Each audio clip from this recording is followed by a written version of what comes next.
नमस्कार दोस्तों, स्वागत है आपका लर्निफाई के यूट्यूब चैनल में। यह है अपनी इंडियन पॉलिटी की सीरीज जिसमें आज हम देखने वाले हैं भारतीय संसद के और दूसरे पहलुओं के बारे में।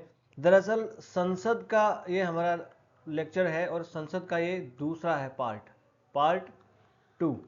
इससे पहले हम संसद के एक और पार्ट के बारे में डिस्कस कर चुके हैं जिसमें संसद के बारे में हमने देखा था, इंट्रोडक्शन देख लिया था, संसद में कौन कौन शामिल होते हैं और राज्यसभा की संरचना देख लिया था, राज्यसभा में कैसे चुनाव होता है, ये सब चीज़ें हमने उसमें देख ली थी। जो नाम निर्देशित किए जाते हैं उनके बारे में भी हमने जानकारी हासिल कर ली थी। अगर आपने वो लेक्चर नहीं देखा तो आप जाइए और प्ले लिस्ट में वो लेक्चर देखें ताकि आप एक कंटिन्यूटी फील कर पाओगे, क्योंकि संसद बहुत बड़ा चैप्टर है और संसद वाले चैप्टर में से बहुत सारे क्वेश्चन बनते भी हैं। जैसे कि आज वाले क्वेश्चन इस लेक्चर में मैं आपको लास्ट में जो है क्वेश्चन भी बताऊंगा पीवाईक्यूज यूपीएससी के कि कैसे कैसे क्वेश्चन वहां से बनते हैं। तो चलिए आज का लेक्चर हम कर लेते हैं शुरू। सबसे हम देखेंगे पहले लोकसभा की संरचना कैसे कैसे होती है भारतीय संसद के मामले में। देखिए, राज्यसभा की संरचना कैसी है वो तो हम पिछले लेक्चर में ऑलरेडी देख चुके हैं। इस लेक्चर में हम देखेंगे लोकसभा के बारे में जो रिलेटेड चीजें हैं उनके बारे में, जैसे कि first pass the post system क्या होता है, परिसीमन आयोग क्या होता है, परिसीमन क्या होता है, कितनी बार किया जा चुका है ना। जैसे कि यूपीएससी 2024 में क्वेश्चन था ना, परिसीमन आयोग अब तक कितनी बार गठित किया जा चुका है और परिसीमन कितनी बार हो चुका है, ऐसे क्वेश्चन बनते हैं यहाँ से। ठीक है, चलिए शुरू कर लेते हैं। लोकसभा की अधिकतम संख्या कितनी हो सकती है?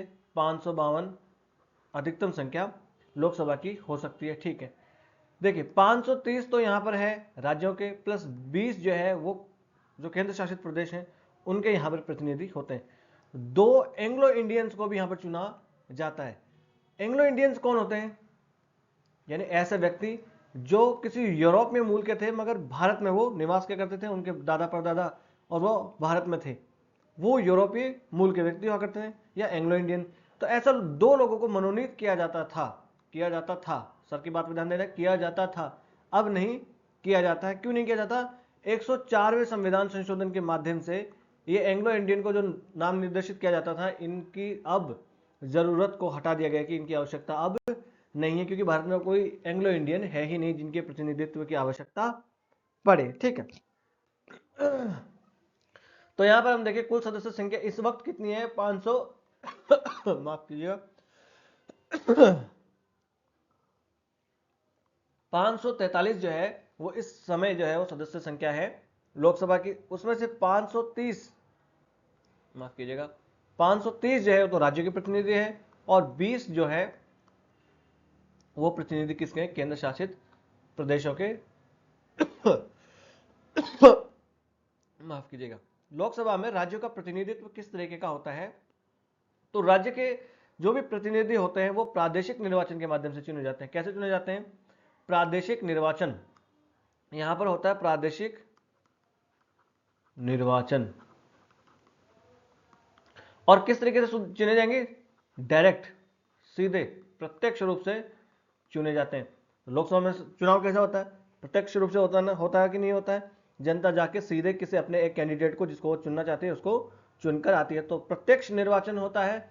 और प्रादेशिक निर्वाचन क्षेत्र जो बांट दिए जाते हैं उन प्रादेशिक निर्वाचन क्षेत्रों के माध्यम से प्रत्यक्ष चुनाव होता है लोकसभा में। कैसा होता है? तो सार्वभौमिक वयस्क मताधिकार। ये क्या होता है सर? सार्वभौमिक वयस्क मताधिकार, ये क्या बला है सर जी? यानी हर वो व्यक्ति जो 18 साल का हो गया भारत में वो वोट देने के लिए आप योग्य हो जाता है। तो ये कौन सी बात होगी? ये तो सब देशों में होता है। देखो, ऐसा पहले नहीं हुआ करता था। ब्रिटिश टाइम में जिसके पास कुछ संपत्ति हुआ करती थी निर्धारित और कुछ निश्चित सीमा में उसकी एजुकेशन हुआ करती थी, वही व्यक्ति वोट दे सकता था। बट अब जैसे हम स्वतंत्र हुए भारत, हम तो स्वतंत्रता के बाद में हमने सार्वभौमिक वयस्क मताधिकार की घोषणा कर दी। और अमेरिका में भी उस वक्त तक सार्वभौमिक वयस्क मताधिकार नहीं था। अडल्ट फ्रेंचाइजी से इंग्लिश में कहते हैं। कुछ वर्ड्स को जो है आप इंग्लिश में भी जानते रहिएगा। इसे अब अगर किसी को वोट देना तो मात्र 18 वर्ष का हो जाए और फिर वो वोट दे सकता है। कौन से अमेंडमेंट के थ्रू किया गया था? तो 66th अमेंडमेंट के थ्रू ये कर दिया गया था, है ना, कि जो है व्यक्ति 18 वर्ष का होता है। इससे पहले 21 वर्ष जो है वो आयु हुआ करती थी। 66th अमेंडमेंट 1988, उसके बाद में 1989 से जो है वो यहाँ पर लागू कर दिया जाता है। चलिए, अनुच्छेद 366 दो जो है ये क्या कहता है, ये एंग्लो इंडियन के बारे में कहता है कि एंग्लो इंडियन जो है वो होते कौन है। इसमें डेफिनेशन बताई गई है एंग्लो इंडियन की। इस अनुच्छेद 366 में महत्वपूर्ण जो भी शब्दावलियां हैं उन शब्दावलियों की डेफिनेशन ही यहां पर दी गई होती है इस अनुच्छेद में। याद रखना कौन होता है एंग्लो इंडियन, कोई भी ऐसा व्यक्ति जिसका पिता या पुरुष वंश में से कोई भी यूरोपीय वंशज का हो, यूरोपीय वंश का होना चाहिए, किंतु भारत के राज्य क्षेत्र में वो रहता हो, है ना, और उसके माता पिता का निवास स्थान भी भारतीय हो, और केवल अस्थायी प्रयोजन के लिए नहीं बसा हुआ यहाँ पर कि कोई आ गया भारत में और घूमने के लिए आया और वो बस गया तो उसे हम बोल देंगे एंग्लो इंडियन। नहीं, उसके माता पिता दादा परदादा कोई यूरोपीय वंश का हो और वो भारत में रहते हो, है ना, जैसे अभी मैं आपको एग्जाम्पल भी दूंगा आगे, तो वो होगा एंग्लो इंडियन। अब लोकसभा और भारतीय संसद में केंद्र शासित प्रदेशों का प्रतिनिधित्व होता है कि नहीं होता है। देखिए मैंने बताया था राज्यसभा में यूटीज का प्रतिनिधित्व होता है, बताइए होता है कि नहीं होता है। होता है, बिल्कुल होता है। सिर्फ 3 यूटीज का होता है। कौन से 3 यूटीज होता है, सिर्फ 3 यूटीज का ही होता है। क्यों, क्योंकि बाकी की यूटीज की जनसंख्या इतनी है नहीं। कौन सा, एक तो जम्मू एंड कश्मीर, एक दिल्ली और एक पांडिचेरी, ये पुदुचेरी है। इन 3 यूटीज का ही राज्यसभा में प्रतिनिधित्व होता है। परंतु लोकसभा में बहुत सारी यूटीज का प्रतिनिधित्व होता है। तो पहले तो ये देख लो यूटीज कितनी अपनी 8। अगर कोई कंफ्यूजन में है कि 9 है तो नहीं, 9 नहीं है, 8 है, क्योंकि दादर नागर हवेली एंड दमन दीव को मिलाकर 1 कर दिया गया था। ठीक है, और लोकसभा में जिस तरीके से राज्यों से चुने जाते हैं उसी तरीके से यूटीज के भी चुनने का तरीका होता है, वो भी डायरेक्ट प्रत्यक्ष रूप से उनको चुन लेंगे। संसद ने 1965 में एक अधिनियम पारित किया था। कब, 1965 में। कौन सा, संघ राज्य क्षेत्र लोकसभा के लिए प्रत्यक्ष निर्वाचन अधिनियम 1965 जो है वो पारित किया था। इस एक्ट के अकॉर्डिंग लोकसभा के सदस्यों का प्रत्यक्ष निर्वाचन किया जाता है यूटीज के द्वारा, है ना, जो भी यूनियन टेरिटरीज है उनके द्वारा ये किया जाता है। यूपीएससी से एक्ट के बारे में भी पूछ लेगी, ऐसे एक बार एक्ट के बारे में, न्यायाधीशों से संबंधित एक्ट के बारे में पूछ लिया था, तो इस एक्ट के बारे में भी पूछ सकती है यूपीएससी। चलिए, जो भारतीय संसद है, इस भारतीय संसद में एंग्लो इंडियन समुदाय के सदस्यों का नामांकन किया जाता था। कितने नामांकन किए जाते थे, 2। अभी कौन सी लोकसभा चल रही है सर जी, 18वीं लोकसभा चल रही है। कब चुनाव हुए थे 18वीं लोकसभा के, 2024 में इसके चुनाव हुए थे। तो क्या सर 18वीं लोकसभा में कोई एंग्लो इंडियन है मनोनीत रूप से, तो नहीं है। 17वीं में था तो भी नहीं था, 17वीं लोकसभा में नहीं था, 18वीं में भी नहीं है, इतना आपको याद रखना। जैसे कि ये है क्लिफ रिचर्ड, ये एक सिंगर है और एक्टर भी है। ये है, अभी तो ब्रिटिश ये सिटीजन है, पर ये भारतीय मूल का हुआ करता था, यही एंग्लो इंडियन है। 1940 में ये पैदा हुआ था, कहाँ, भारत में। इनके दादा परदादा माता पिता भारत में रहा करते थे, भारत में लखनऊ में। कहाँ, लखनऊ की पैदाइश है क्लिफ रिचर्ड साहब, बट अभी ब्रिटेन में रहने लगे। ऐसे ही व्यक्ति जो है वो होते हैं एंग्लो इंडियन। मैंने दे दिया आपको एग्जाम्पल, ठीक है। क्योंकि ऐसे जो भी समुदाय हैं, ऐसे समुदायों का लोकसभा में प्रतिनिधित्व होता नहीं है। क्यों नहीं होता, क्योंकि बहुत ही कम जनसंख्या में ये हैं, तो ये किसी को वोट देंगे तो भी वो जीतेगा नहीं। क्यों नहीं जीतेगा, आगे मैं लेक्चर में अभी बताऊंगा। क्योंकि अपने यहाँ क्या है, वरीयता प्रणाली, जिसे कहते हैं first past the post system, यानी जो आगे वही जीतेगा। तो इनकी जनसंख्या इतनी कम है कि ये किसी को जिताकर अपना प्रतिनिधित्व नहीं करवा सकते हैं। इसलिए ऐसे समुदाय के लोगों को इनके हितों को ध्यान में रखते हुए नाम निर्देशित करने की परंपरा अपने यहाँ थी, परंतु अब उसे हटा दिया गया है क्योंकि कोई एंग्लो इंडियन अपने भारत में है ही नहीं है। ठीक है, अनुच्छेद 331 जो है संविधान का, वो कहता है कि जो एंग्लो इंडियन समुदाय है इनके सदस्यों को नामित किया जाएगा, क्योंकि अगर इनका पर्याप्त प्रतिनिधित्व नहीं हुआ तो। यह प्रावधान हालांकि 1960 तक ही लागू रहना था, परंतु 95वें संविधान संशोधन ने इसे 2009 तक बढ़ा दिया और बाद में से एक और संशोधन करके 2020 तक बढ़ा दिया जाता है। कब तक बढ़ा दिया जाता है, 2020 तक। परंतु उसके बाद में, अब इसके बाद में क्या है कि अब इसको आगे नहीं बढ़ाया गया। 104वां संविधान संशोधन किया जाता है और 104वें संविधान संशोधन के माध्यम से SC ST के आरक्षण को तो बढ़ा दिया जाता है, परंतु इन एंग्लो इंडियन वाले के आरक्षण को आगे नहीं बढ़ाया जाता है। कौन से संशोधन से, तो 104वें संशोधन से, ये आपको याद रखना है। 100 से लेकर 106 संशोधन हो चुके हैं। इनके बारे में आपको एक एक के बारे में पता होना चाहिए, क्योंकि यहां से यूपीएससी क्वेश्चन पूछ सकती है। ये हाल फिलहाल में कुछ 5-10 साल में ही ये हुए हैं, है ना। तो अब एंग्लो इंडियन जो है उनको अब नाम निर्देशित करने की, उनका नामांकन करने की कोई आवश्यकता नहीं रह गई है। अब देखो, आप तो पता नहीं कब याद करोगे या नहीं देखोगे, मैं ही आपके लिए लेकर आ गया हूं, है ना। 100वां जो संविधान संशोधन था उसमें क्या किया गया था, तो बांग्लादेश जो है अपना, बांग्लादेश के साथ कुछ टेरिटरीज हैं उनका डिस्प्यूट था, उसको ठीक किया गया था, उसका समायोजन किया गया था 100वें संविधान संशोधन के माध्यम से। 101वें संविधान संशोधन के माध्यम से जीएसटी लाया गया था। क्या लाया गया था? GST, goods and services tax. कौन से संविधान संशोधन के माध्यम से लाया गया था? 101वें संविधान संशोधन। 102वां संविधान संशोधन क्या क्या था? ओबीसी वर्ग, जो ये क्लास है ओबीसी, इसको दे दिया गया था संवैधानिक दर्जा। देखिए ओबीसी कमीशन,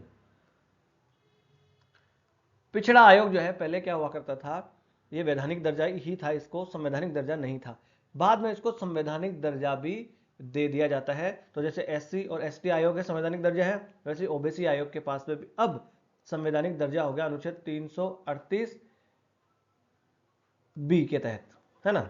338 में है एससी, 338 ए में है एसटी आयोग, और 338 बी में अब कौन सा अनुच्छेद आयोग हो गया? ओबीसी आयोग। संवैधानिक रूप से दर्जा इसको दे दिया गया। 103वां संविधान संशोधन किया गया था। इस 103वें संविधान संशोधन के माध्यम से ईडब्ल्यूएस वाले जो है इनको 10% आरक्षण दे दिया गया था, ओबीसी और एससी एसटी से इतर अलग, ठीक है ना। फिर 104वां संविधान संशोधन के माध्यम से एससी एसटीज को, किसको? एससी एसटीज को जो आरक्षण दिया जाता है लोकसभा में और राज्यसभा वगैरह में, उस आरक्षण की अवधि को 10 वर्ष के लिए और बढ़ा दिया गया। और जो एंग्लो इंडियन थे उनको जो नाम निर्देशित किया जाता था, 2 एंग्लो इंडियन को, उसकी आवश्यकता को अब हटा दिया गया है इसी 104वें संविधान संशोधन के माध्यम से, ठीक है। फिर अगर हम देखें 105वां संविधान संशोधन क्या है? जो भी सोशली और एजुकेशनली बैकवर्ड क्लासेस है, इसकी पहचान करने का अधिकार नॉर्मली किसको है? सिर्फ केंद्र सरकार को है। परंतु इस एक्ट को बनाकर, इस संविधान संशोधन के माध्यम से, 105वें संविधान संशोधन के माध्यम से सोशली और एजुकेशनली बैकवर्ड क्लास की पहचान करने का अधिकार अब राज्यों को भी दे दिया गया है। किसको दे दिया गया है? राज्यों को भी, ना सिर्फ सेंटर, अब स्टेट्स जो है वो भी पहचान इनकी कर सकते हैं अलग से, ठीक है। फिर 106वां संविधान संशोधन क्या है? नारी शक्ति वंदन अधिनियम।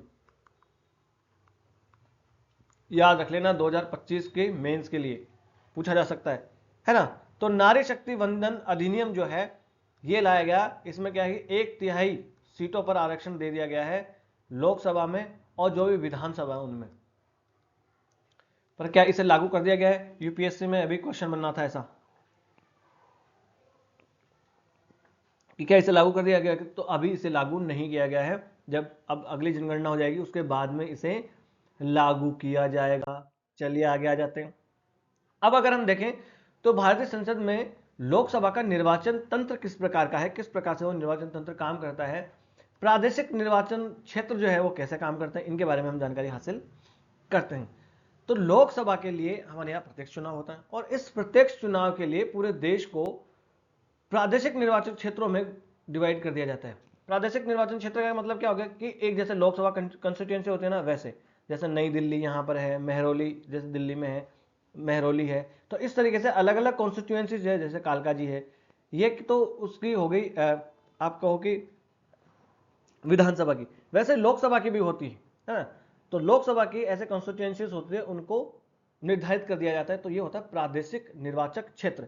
इन क्षेत्रों में बाद में एक व्यक्ति जो है उसको चुना जाएगा, वहां की जो भी जनता है उसके द्वारा। इससे संबंधित 2 प्रकार के प्रावधान अपने संविधान में दिए गए। क्या है?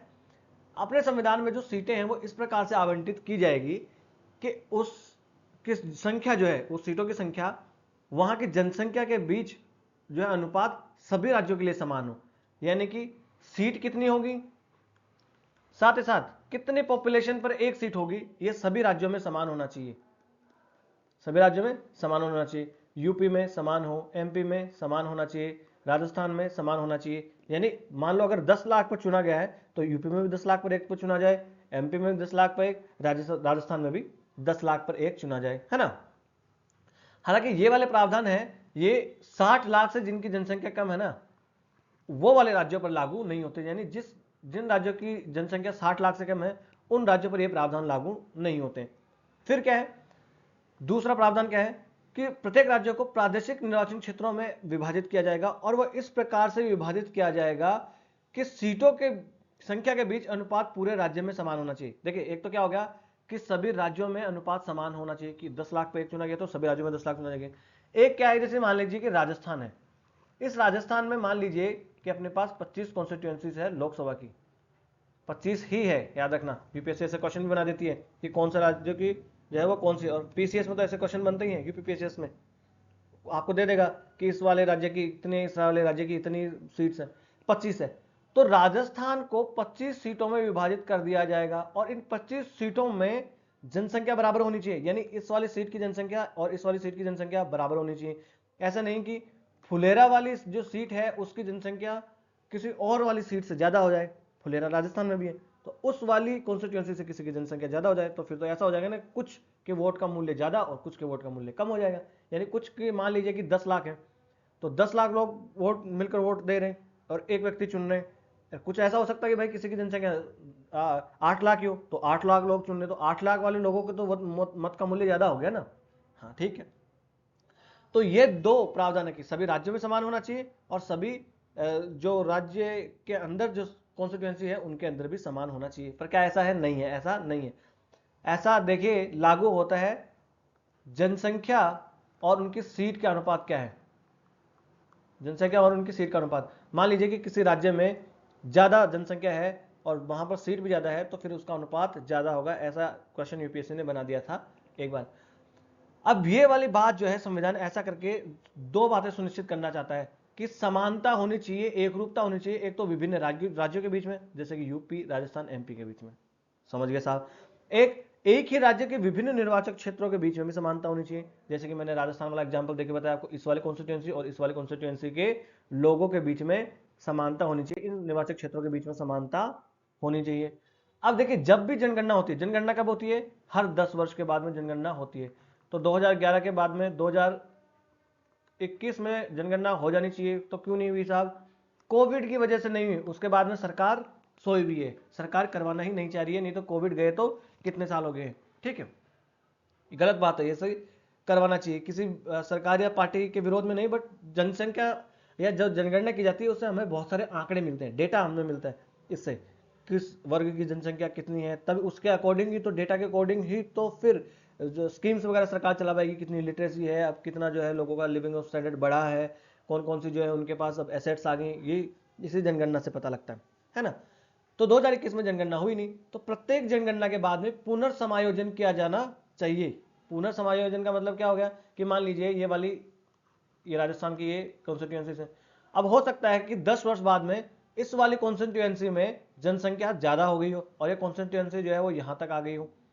समझ गया बात? कि मान लीजिए कि इस कॉन्स्टिट्यूएंसी की जनसंख्या पहले मान लीजिए कि इसके 10 लाख है, इसकी पूरी की 10 लाख है और सबके 10-10 लाख है, बट हो सकता है कि इस वाली कॉन्स्टिट्यूएंसी की जनसंख्या 11 लाख हो गई हो, इस वाले की कॉन्स्टिट्यूएंसी की 9 लाख हो गई हो, इसकी 12 लाख हो गई हो और इसकी मान लीजिए कि 8 लाख हो गई हो। तो अब क्या होगा?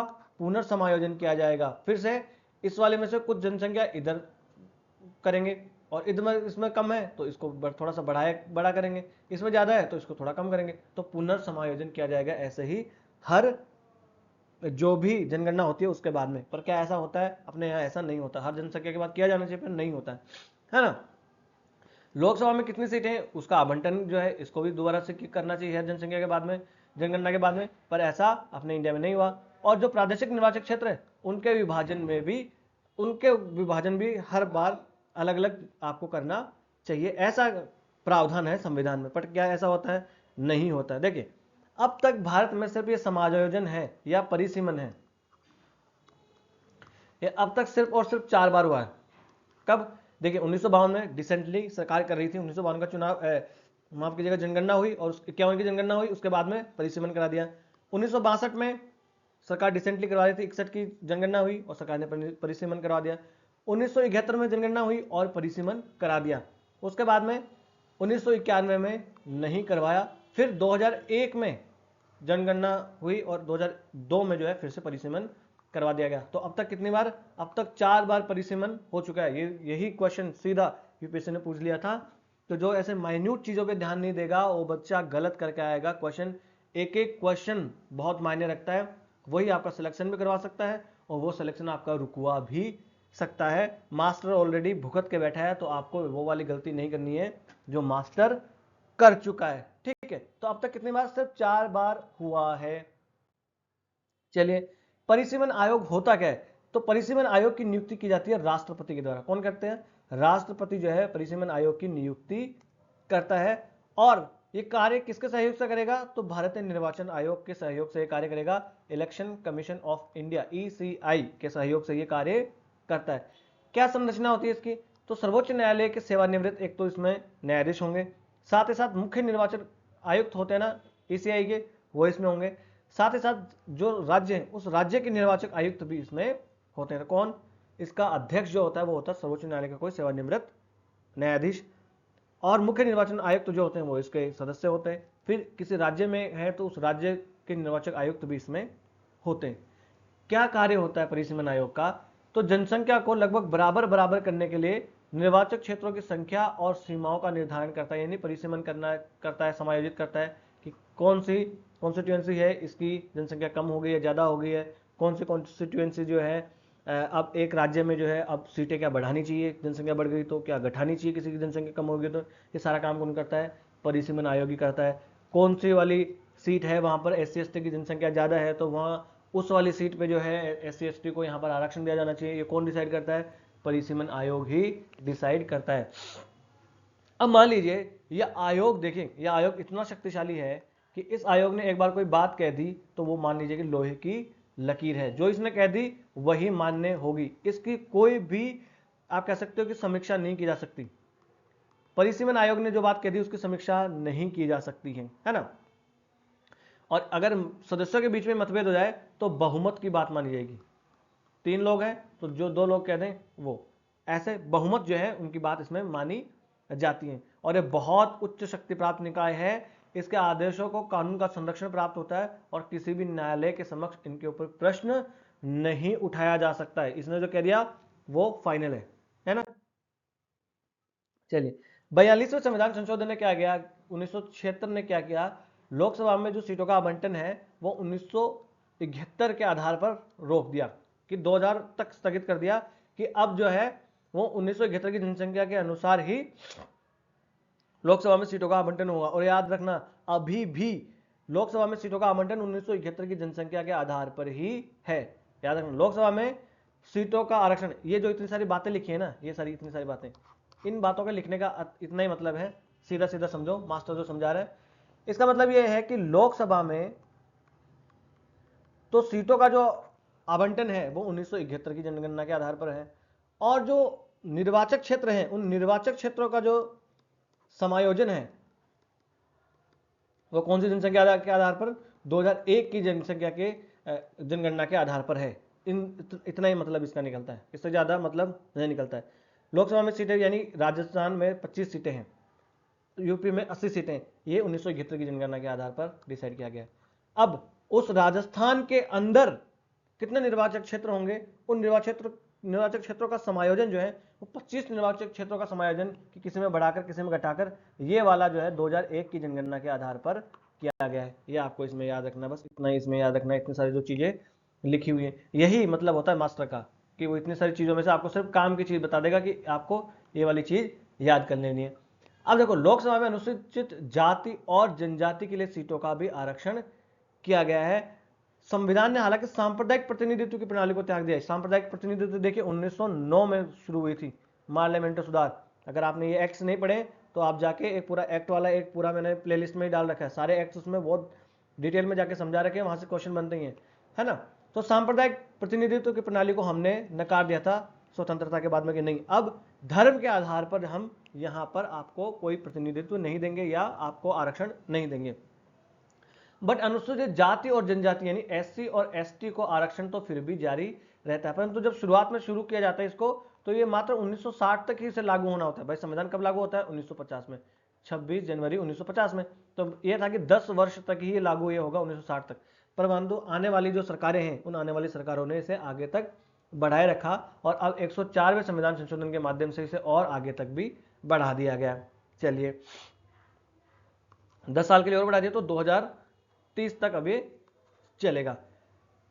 अब जो अनुसूचित जातियां और जो जनजातियां हैं उनके सदस्यों की यहां पर सीटें आरक्षित कर दी गई है, परंतु यहां पर देखना अब ये कोई पृथक निर्वाचक मंडल नहीं है। याद रखना, पृथक निर्वाचक मंडल। ये पृथक निर्वाचक मंडल क्या भला है? पृथक निर्वाचक मंडल का तो ये अर्थ हो गया कि अगर SC ST वाले जो है उस कैंडिडेट को सिर्फ SC ST के ही व्यक्ति वोट देंगे। यानी मान लीजिए कोई व्यक्ति है X, ये SC या ST का है और ये चुनाव में खड़ा हो जाता है, तो इसको वोट सिर्फ SC और ST के मतदाता ही देंगे। ये होता है पृथक निर्वाचक मंडल। तो क्या भारत में ऐसा होता? नहीं। SC ST का आरक्षण है किसी सीट पर और वो आरक्षित आई किसी SC ST की सीट के लिए, और SC ST का कोई व्यक्ति जो है उस पर खड़ा हो गया है, तो अब इसे सारे लोग इसे ही वोट देंगे, इस SC ST वाले को। और याद रखना, इसके लिए ये बाध्यता नहीं है किसी SC ST वाले के लिए कि वो सिर्फ SC ST की सीट पे लड़े, वो जनरल की सीट पे भी लड़ सकता है। ये वाली बात से आप वाकिफ रहिएगा। ये वाली यहाँ पर ऐसा स्टेटमेंट बन जाए कि SC ST का व्यक्ति सिर्फ SC ST की सीट से चुनाव लड़ सकता, तो ऐसा नहीं है, वो जनरल की सीट से भी चुनाव लड़ सकता है और पृथक निर्वाचक मंडल नहीं है। अब जो 104वां संविधान संशोधन किया गया था 2019 में, है ना, 126वां CAA कॉन्स्टिट्यूशनल अमेंडमेंट, ये एक्ट नहीं है ना, ये अमेंडमेंट बिल ही है। बिल था 126वां, एक्ट बनता है 104वां, क्योंकि बिल तो कुछ पास भी नहीं होते ना। अच्छा, ऐसा ही होता है। यहां पर जो है आरक्षण दे दिया गया इनको 10 साल के लिए, यानी 2030 के लिए इनको दे दिया गया आर्टिकल 330 और 332 के अकॉर्डिंग, है ना। चलो, यही इसमें इतना, इसका जो है इतना सार जो है यही है। बाकी आप आराम से इसको पढ़ लीजिएगा। बाकी अगर हम देखें भारतीय संसद में आनुपातिक प्रतिनिधित्व लागू करने की चुनौतियां क्या है, तो देखें राज्यसभा में अपने यहाँ क्या अपनाया गया है? राज्यसभा में अप्रत्यक्ष चुनाव, अनुपातिक प्रतिनिधित्व की एकल संक्रमणीय मत प्रणाली अपनाई गई है। तो लोकसभा में क्यों नहीं अपनाया गया इसे? क्या कारण रहा? तो लोकसभा में इसे अपनाने के पीछे बहुत सारे कारण थे कि नहीं अपनाने के पीछे एक तो क्या था, ये जो अप्रत्यक्ष प्रणाली है इसमें बहुत सारा टेक्निकल इसमें जुगाड़ होता है। वो एक व्यक्ति की निर्वाचक मंडल होगा, फिर वो किसी को चुनेगा, फिर इसको रैंक देगा, ये देगा, वो देगा। राष्ट्रपति के चुनाव में मैंने आपको बताया है। तो एक सामान्य आदमी के लिए बहुत जटिल हो जाती है प्रणाली कि एक आदमी जो है, एक आदमी को ही रैंक दे कि हाँ इसको 1 नंबर पे, फिर ये 2 नंबर पे, तो ये बहुत खिचड़ी पक जाएगी उसके दिमाग में।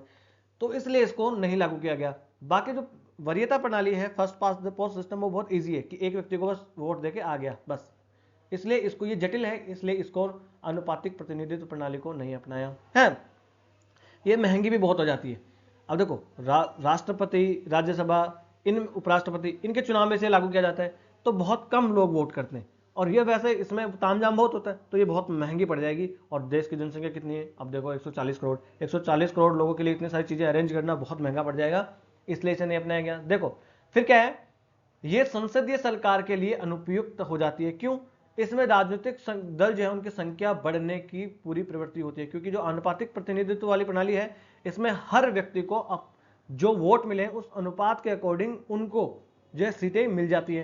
पर ऐसा हुआ तो हर छोटा छोटा ग्रुप जो है अपनी राजनीतिक पार्टी बना लेगा और उसको थोड़ी थोड़ी, उसने जो जितना परसेंट उसको वोट मिला है उतनी उसको सीटें मिल जाएंगी, तो किसी एक पार्टी को तो बहुमत मिलेगा ही नहीं, तो सरकार जो है वो एक स्थिर सरकार तो बन ही नहीं पाएगी। दूसरी बात, उपचुनाव की कोई गुंजाइश इसमें नहीं होती। उपचुनाव में क्या होता है भाई, एक व्यक्ति जो है वो, उसकी सीट खाली हो गई तो फिर दोबारा खड़ा करके नॉर्मली उसको चुन सकते हैं, जैसे अभी लोकसभा में होता है।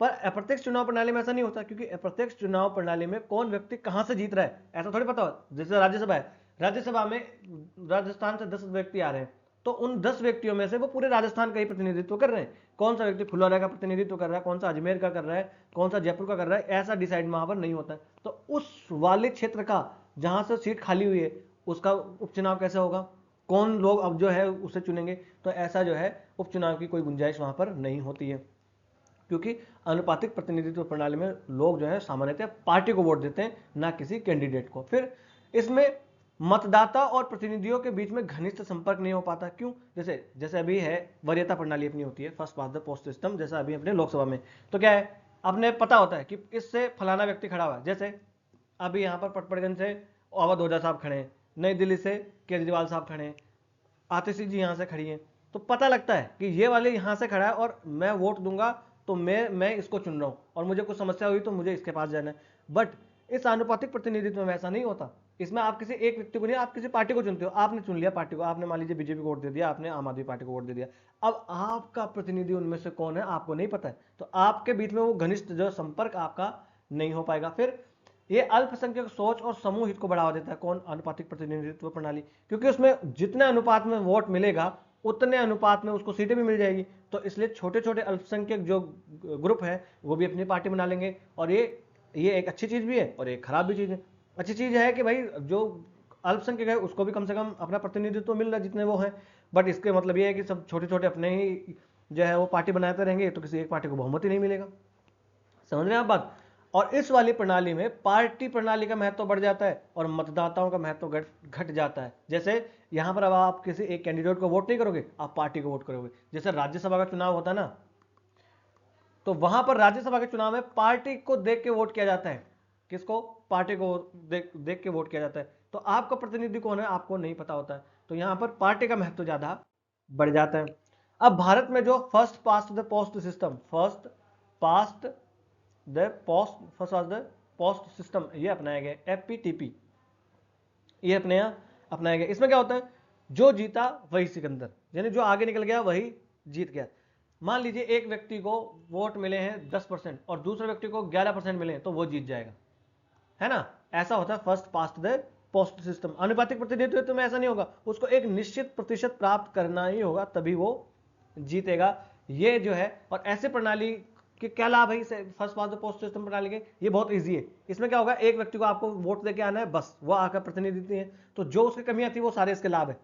यानी आप एक व्यक्ति जो है उसको आप चुन सकते हैं, आपका जो है उसके साथ सीधे संपर्क हो सकते हैं, आपको पता है आपका प्रतिनिधि कौन है। ठीक है, ये बहुत इजी होती है क्योंकि एक व्यक्ति को आप जाके चुनाव में वोट देके आ सकते हैं। इसमें खर्चा भी कम आता है। अब इसमें आप चाहो तो किसी पार्टी को भी समर्थन दे दो और किसी व्यक्ति को भी समर्थन दे दो। उसमें क्या था, सिर्फ आप किसी पार्टी को समर्थन दे सकते थे, बट यहाँ पर ऐसा नहीं है। आप चाहो तो जैसे किसी बीजेपी को, आम आदमी पार्टी को, कांग्रेस को, सपा को, बसपा को, आप चाहे तो मुझे इसी को वोट देना है तो पार्टी के आधार पर भी वोट कर देते हैं। और कुछ ऐसा कि नहीं मेरा ये कैंडिडेट है, ये कैंडिडेट बढ़िया लग रहा है तो मैं उसको वोट दूंगा, है ना? चलिए ऐसा भी, तो इसमें इसका एक ये भी फायदा है। और उम्मीदवार और जो मतदाता है उनके बीच में एक घनिष्ठ संबंध भी यहाँ पर बन जाता है। ठीक है, फिर ये कुशल प्रणाली होती है। यहाँ पर क्या होता है कि अब जैसे कि एक पार्टी को बहुत ज़्यादा यहाँ पर वोट मिल सकते हैं और वो बहुमत प्राप्त कर सकती है और एक स्थिर सरकार बना सकती है। छोटे छोटे जो है वो ग्रुप इसमें नहीं बनेंगे, क्योंकि जो छोटे छोटे जिनको वोट मिलेंगे कम कम वो तो जीतेंगे ही नहीं, जिसको ज़्यादा मिले वो जीत जाएंगे। जैसे अभी अब मैं आगे आपको उदाहरण देके भी बताऊंगा। और यहाँ पर एक साझा उद्देश्य और एकता भी बनी रह सकती है, यानी जो अल्पसंख्यक ग्रुप वाली भावना थी वो यहाँ पर नहीं होगी, तो एक एकता देश में इससे बनी रहेगी। ठीक है, जैसे मैं आपको एग्जांपल दूं, 2024 में जो चुनाव है, इन 2024 के चुनाव में देखना यहां पर दिया पार्टी वाइज वोट शेयर और दिया पार्टी वाइज रिजल्ट स्टेटस, यानी कितना परसेंट वोट मिला और उसको कितनी सीटें मिली। अब आप यहां पर आना, सबसे बड़ी पार्टी कौन सी है? बीजेपी। कितने परसेंट वोट मिले? 36.56 36.56% वोट। और सीटें कितने मिली? देखो 240। कितनी सीटें मिली? 240। अब देखना कांग्रेस, देखना कितने परसेंट वोट मिले? 21.19%। और सीटें कितने मिली? मात्र 99। कितने मिली? 99। तो क्या दोनों का बराबर है? एक को 36% में 240 और एक को 21% में सिर्फ 99 सीटें मिली। समझ रहे हैं आप बात? तो ये देखिए ऐसा होता है, किसी को देखना ये आप कोई सी एक पार्टी देख सकते हैं, कोई आम आदमी पार्टी वगैरह देख सकते हैं, कोई भी आप एक पार्टी यहाँ पर देख सकते हैं जिनका परसेंटेज हो सकता है कि ज़्यादा हो पर उनको सीटें कुछ भी नहीं मिली है। जैसे ये JJNP है, इसको 0.2% वोट मिले मगर इसको एक भी सीट नहीं मिली है। ये JKPDP है, इसको 0.7%, इसको कोई यहाँ पर सीट नहीं मिली है। तो ऐसा यहाँ पर होता है कि हो सकता है। अब देखना ये जो समाजवादी पार्टी है इसको कितनी सीट मिली है? 36 सीट मिली है। कहाँ पर है समाजवादी पार्टी? चलिए बीएसपी को देखो 2.4% ये है मगर इसको एक भी सीट नहीं मिली है। यानी अब इस अगर अनुपातिक प्रतिनिधित्व प्रणाली होती तो क्या होता? इसको 2.4%, जितनी भी अपने यहाँ सीटें हैं 545, तो 545 का 2.4% निकाल के इसकी इतनी सीटें इसको मिलती ही मिलती। और ऐसा होता तो किसी एक पार्टी को वो बहुमत ही प्राप्त नहीं होता, परंतु अब देखो ऐसा बहुमत प्राप्त हो गया, क्योंकि इसमें जो आगे जीत जाता ना, शायद चाहे उसे एक भी वोट ज्यादा मिले वो आदमी जीत जाएगा, उसका प्रतिनिधि जीत जाता है। चलिए आगे आ जाते हैं। अनुपातिक प्रतिनिधित्व जो है इसके प्रकार और अनुप्रयोग। इस अनुपातिक प्रतिनिधित्व जो है इसके भी कुछ प्रयोग जो है वो प्रकार होते हैं, है ना? जैसे इस प्रणाली में किसी पार्टी को उसके वोटों के अनुपात के बराबर सीटें मिल जाती है। यानी मैं बीएसपी जो है, उस बीएसपी को 2% वोट मिले तो उसे 2% सीटें मिल जाएगी। मान लीजिए कि किसी में जो है वो 500 सीट है, ठीक है, और 500 का 1% कितना हो गया, 5, तो 2% के हिसाब से इसे 10 सीट मिल जानी चाहिए थी, पर कायदे में से कितनी सीट मिली, एक भी सीट नहीं मिली, ठीक है ना। अब जैसे कि इसको 29% सीट मिली है, जो वोट मिले हैं कांग्रेस को, है ना, तो वह उसके हिसाब से सीट मिल जानी चाहिए थी, बट ऐसा नहीं हुआ। बट इस आनुपातिक प्रतिनिधित्व में ऐसा हो जाता है। इजराइल और नीदरलैंड दो ऐसे बड़े कंट्री हैं जहां पर आनुपातिक प्रतिनिधित्व प्रणाली का प्रयोग किया जाता है, पालन किया जाता है। हमने देखे अप्रत्यक्ष चुनाव जो है ये सीमित पैमाने पर ही अपनाए हैं, जैसे कि राज्यसभा, जैसे कि राष्ट्रपति का चुनाव, जैसे कि राज्यसभा का चुनाव, जैसे कि विधान परिषद का, ना कि विधान सभा का, विधान परिषद का चुनाव, है ना। कौन से हमने अपनाया है, देखिए यहां पर आप देख सकते हैं, अध्यक्ष का चुनाव, उपाध्यक्ष का चुनाव जो होता है, राज्यसभा और विधानसभा की परिषद का चुनाव वो है उसका, और लोकसभा का ये अध्यक्ष जो है ना, ये अध्यक्ष का मतलब है प्रेसिडेंट, प्रेसिडेंट को इसने हिंदी में अनुवाद करके कर दिया, यानी राष्ट्रपति हैं ये, और उपाध्यक्ष है उपराष्ट्रपति, हिंदी अनुवाद करते वक्त ऐसा हो जाता है। फिर राज्यसभा और विधान परिषद के चुनाव हो, वहां पर ऐसा होता है ना, तो यहां पर की जाती है। हालांकि इस आनुपातिक प्रतिनिधित्व प्रणाली के भी दो प्रकार हो सकते हैं, एक सूची प्रणाली और एक होता है एकल संक्रमणीय मत प्रणाली, पर इतना हमें अंदर जाके डीप में आपको याद रखने की कोई आवश्यकता नहीं।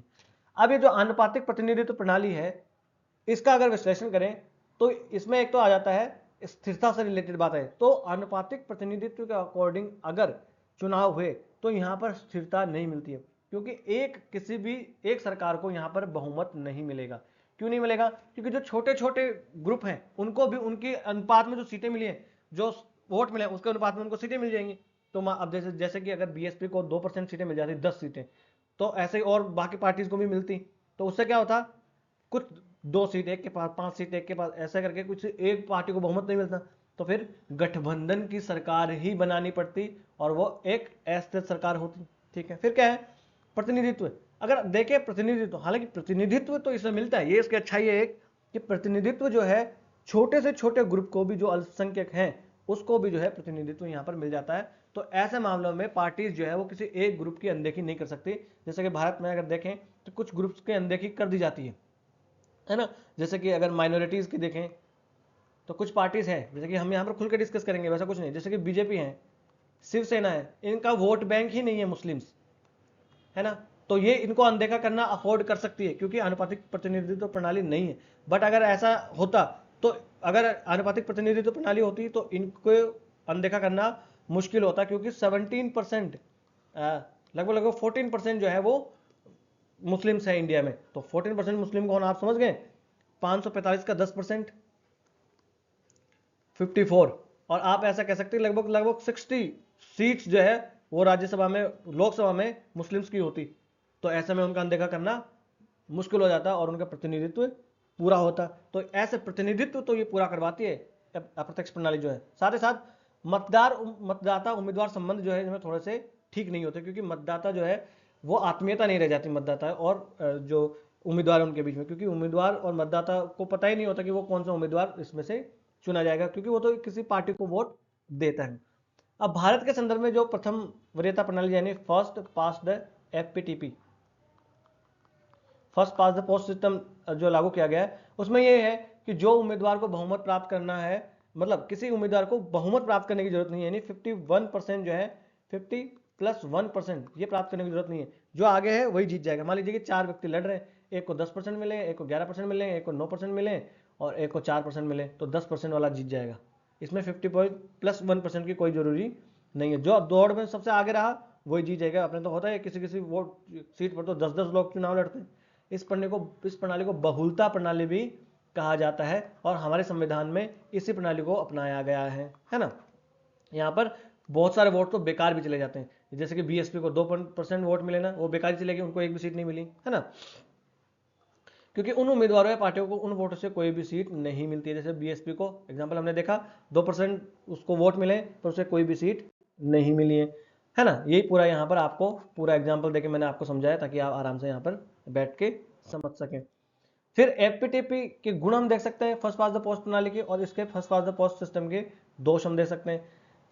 गुण क्या है, एक तो सरल है, आदमी जाए और एक व्यक्ति को अंगूठा लगा के चुनाव देके वोट देकर आ जाएगी और वो जीत जाए, ठीक है। फिर स्थिरता इसमें होती है, क्योंकि एक पार्टी को बहुत ज्यादा सीटें मिल सकती है, जैसे कि अभी बीजेपी को बहुत ज्यादा सीटें मिली, हालांकि उन्हें 36% वोट मिले, बट उनको बहुत ज्यादा सीटें मिल गई, 280 सीटें मिल गई, लगभग बहुमत के आसपास उन्हें सीटें मिल गई, 50% के आसपास उन्हें लगभग सीटें मिल गई है, कुछ सीटें कम है बस। तो उससे क्या है, 272 कुछ होता है ना, तो कुछ सीटें मात्र कम है। तो स्थिरता इससे आ जाती है, किसी एक पार्टी या एक या दो पार्टी के गठबंधन को इसमें जो है वो बहुमत मिल जाएगा तो स्थिरता रहेगी, और अगर बहुत सारी पार्टीज को मिलेगा तो फिर तो स्थिरता नहीं रहेगी। यहां पर है कि चुनने की स्वतंत्रता होती है। इस first pass the post system में आदमी चाहे तो कोई उम्मीदवार है उसको चुन ले, आदमी चाहे तो कोई किसी पार्टी को चुन ले। भाई मतदाता चाहे कि मैं किसी पार्टी को वोट देना चाहता हूँ तो वो किसी पार्टी को भी वोट दे सकता है, और मतदाता चाहे कि नहीं मैं तो किसी उम्मीदवार को देख के चुनना चाहता हूँ तो उम्मीदवार को दे सकता है। बट वो जो प्रणाली है अनुपातिक प्रतिनिधित्व वाली, उसमें वो सिर्फ और सिर्फ पार्टी को चुनाव वोट दे सकता है, किसी उम्मीदवार को वोट नहीं दे सकता है। इसमें क्या होता है, भागीदारी, इसमें सभी वर्गों की भागीदारी होती है। हालांकि ये इसकी कमी भी है कि इसकी भागीदारी जो है वो जो अल्पसंख्यक है उनकी भागीदारी इसमें नहीं होती है, इसकी एक कमी भी है ना। फिर है संयोजक कड़ी, इसमें क्या हो गया, जो निर्वाचन क्षेत्र है और विधायिका में उसके जो प्रतिनिधि हैं उनके बीच में एक कड़ी होती है, अच्छी सी आत्मीयता का संबंध होता है। कैसा आत्मीयता का संबंध, मान लीजिए कि अवध ओझा साहब है, अवध ओझा सर जो है वो जीत गए, तो लोग जा सकते हैं सीधा कि अवध ओझा जी जो है हमारे प्रतिनिधि है, इनके पास जाएंगे शिकायत लेके। बट अप्रत्यक्ष चुनाव प्रणाली में आप नहीं जा सकते, है ना, किसके पास जाएंगे। इसके दोष क्या है, तो इसमें विसंगतियां बहुत सारी है और बर्बादी भी यहाँ पर बहुत सारी होती है। किसी आदमी को वोट मिले, देखिए 2%, उसे एक भी सीट नहीं मिली, तो वोटों की बर्बादी तो यहाँ पर हो गई ना। फिर यहाँ पर क्या है, धर्म, जाति, जातीयता और क्षेत्रीयता की राजनीति यहाँ पर खूब चलती है। धर्म, जैसे हम देखें बीजेपी, शिवसेना, ये सब किस पे चलती है, ये धर्म धर्म वाली पार्टीज है, किसी एक धर्म को भुनाती है ये पार्टीज। तो क्या होता है, हम यहाँ पर खुल के डिस्कस करेंगे, कोई मानसिकता से डिस्कस करने वाले हम नहीं है, ठीक है। तो देखिए अब यहाँ पर क्या होता, अगर ये प्रत्यक्ष चुनाव प्रणाली होती तो एक एक धर्म की, एक एक वोट की उनके पास जो है कीमत होती, इसलिए वो ये धर्म वाली राजनीति नहीं कर पाते। 55 सीट किसी एक धर्म के पास होना या 60 सीट किसी एक धर्म के पास होना मायने रखता है, तो ऐसा वो नहीं कर पाते। बट इससे जो है ऐसा धर्म जातीयता फैलती है, क्योंकि वो हिंदुत्व करेंगे और फिर जो है लोग इनके कीमत पर उनको वोट देंगे, तो फिर वो ज़्यादा वोट वाले जीत जाएंगे और इनके वोट का कोई शेयर नहीं रह जाएगा, ठीक है ना। यहां पर जो है वो जीतने वाली पार्टी है उसको बहुमत भी नहीं मिलता है, बहुमत भी नहीं मिलता। जैसे बीजेपी है 36% वोट मिले, क्या बहुमत मिला इसे, नहीं मिला। और पिछली बार 2019 में भी बहुमत नहीं मिला था। ऐसा ही पहले और कांग्रेस के साथ भी ऐसा होता था, उनको मिलता था पर बहुमत नहीं मिलता था, सीटें ज्यादा मिल गई बट बहुमत मिला ही नहीं, है ना। और जो छोटे सामाजिक समूह है उनके लिए नुकसानदेह साबित हो जाता है, जो अल्पसंख्यक है उनके लिए नुकसानदेह साबित हो जाता है, क्योंकि उनका प्रतिनिधित्व ही इसमें नहीं हो पाता है, ठीक है। साथ ही साथ जो छोटे दल है, वो छोटे दल भी जो किसी एक निर्वाचन क्षेत्र तक अपने आप को सीमित रखना चाहते हैं, उनको भी इसमें नुकसान हो जाता है। यानी एक निर्वाचन क्षेत्र के बजाय बहुत सारे क्षेत्रों में हो गया। यानी मान लीजिए कि एक पार्टी है जो उसका थोड़ा सा आधार गोवा में है, थोड़ा सा आधार जो है महाराष्ट्र में है, थोड़ा सा आधार यूपी में है, अभी कहीं पर भी जीत नहीं पाएगी, क्योंकि इसका थोड़ा थोड़ा आधार है ना। तो छोटी पार्टी जीत ही नहीं पाई। बल्कि क्या होता, अगर ये आनुपातिक प्रतिनिधित्व होता तो इनको 1% भी वोट मिलता है, तो इन्हें 1% वोट कम से कम सीटें तो मिलती ही मिलती। ऐसा ही जो है वो आनुपातिक प्रतिनिधित्व और वो ये जो वरीयता प्रणाली है, इनके बीच में भी यहाँ पर तुलना की गई है कि एक निर्वाचन क्षेत्र से एक से अधिक प्रतिनिधि चुने जा सकते हैं। जो आनुपातिक प्रतिनिधित्व प्रणाली है, इसमें एक कुछ निर्वाचक क्षेत्र बनाए जाते हैं। कभी कभी हो सकता है कि पूरे देश को ही एक निर्वाचक क्षेत्र घोषित कर दिया जाए, जैसे इजराइल और नीदरलैंड में होता है कि पूरे देश को ही एक निर्वाचक क्षेत्र घोषित कर दिया जाता है और फिर पार्टी के आधार पर चुना जाता है। फिर पार्टी डिसाइड कर लेती है कि अब मैं किसको यहाँ पर बनाऊंगा और किसको नहीं बनाऊंगा, है ना। उम्मीदवार के बजाय पार्टी को वोट देते हैं, क्योंकि फर्स्ट पास्ट में ऐसा नहीं होता, वो उम्मीदवार को भी वोट दे सकते हैं, पार्टी को भी वोट दे सकते हैं।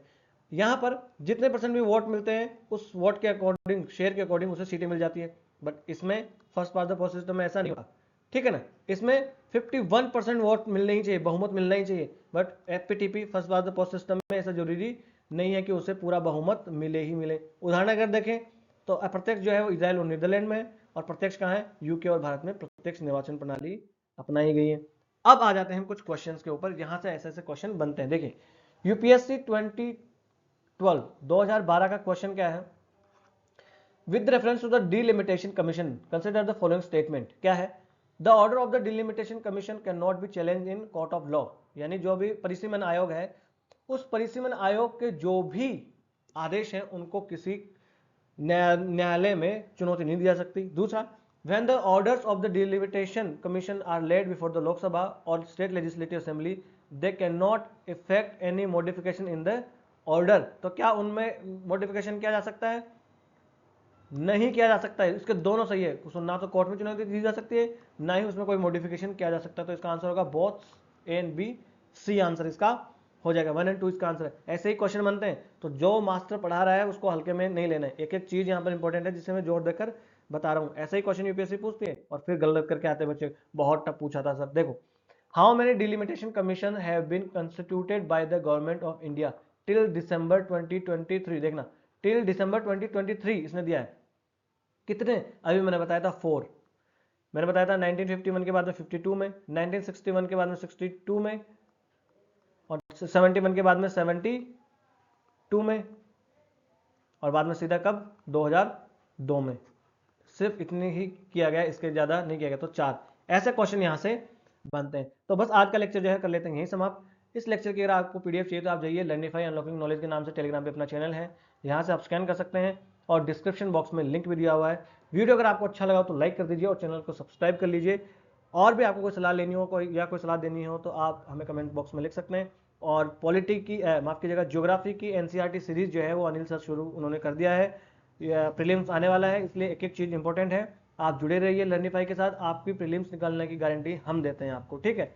और आपको कोई सलाह लेनी है और या देनी है तो आप हमें कमेंट बॉक्स में लिख ही देना। और संसद से रिलेटेड और अपने चैप्टर्स आएंगे, ठीक है। पूरी संसद डिस्कस करेंगे, पूरी पॉलिटी की सीरीज डिस्कस हम करेंगे, ठीक है। तो बस आज का लेक्चर कर लेते हैं यही समाप्त। बड़े ही लोकतांत्रिक ढंग से हम अपने छोटे से परिवार को आगे बढ़ाएंगे। नमस्ते, धन्यवाद।